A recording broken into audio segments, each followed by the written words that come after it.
ఆ, ఇక్కడికి ఇచ్చేసిన అతిథులకి మెగా అభిమానులందరికీ నమస్కారం. సో చిత్రలహరి అంటే ఒక విషయం చెప్పుకోవాలనిపిస్తుంది.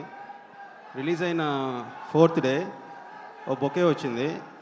ఆ బొకే మీద హ్యాండ్ రైటింగ్తో రాసింది, దాని మీద ఒక కార్డులో, dear sir, I truly enjoyed your work, congrats అని కింద పేరు రాసింది.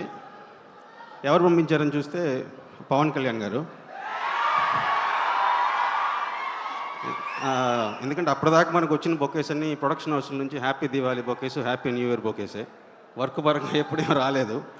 So first bouquet, first wish Pawan Kalyan garu, మీ వర్క్ ఎంజాయ్ చేసి పంపించడం అనేది it's one of my best moments.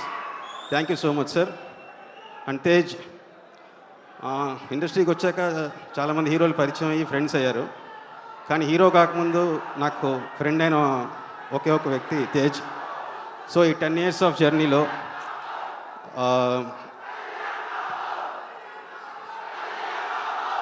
తొందరగా పెట్టాను కళ్యాణ్ బాబు, అది అలా నడుస్తూ ఉంటుంది. సో మనకి సినిమాలో రీ రికార్డింగ్ లాగా సార్, సినిమాలో రీ రికార్డింగ్ లాగా background score. Thank you so much Kalyan sir.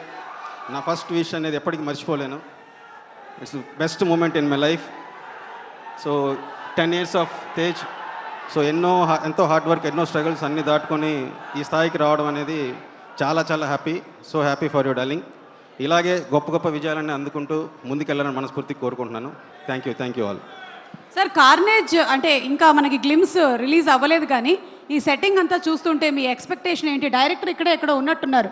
Rohit గారు ఎక్కడ? డెబ్యూ చేస్తున్నటువంటి డైరెక్టర్ గారు. ఓకే, సో మీ ఎక్స్పెక్టేషన్ ఏంటి ఈ సినిమా మీద? నాకు దానికి సంబంధించిందన్నీ తేజ్ నాతో షేర్ చేస్తున్నారండి. తేజ్ దానికి సంబంధించిన కథ కానీ ఐడియాస్ కానీ వాళ్ళు అనుకుంటున్నారని అన్ని షేర్ చేశారు. నెక్స్ట్ లెవెల్లో ఉంటుంది అంతా. ఓహో, అయితే మీరు ఇప్పుడు షేర్ చేయకూడదు, లేకపోతే వైరల్ అయిపోతారు. అవును. Okay, thank you sir, thank you so much.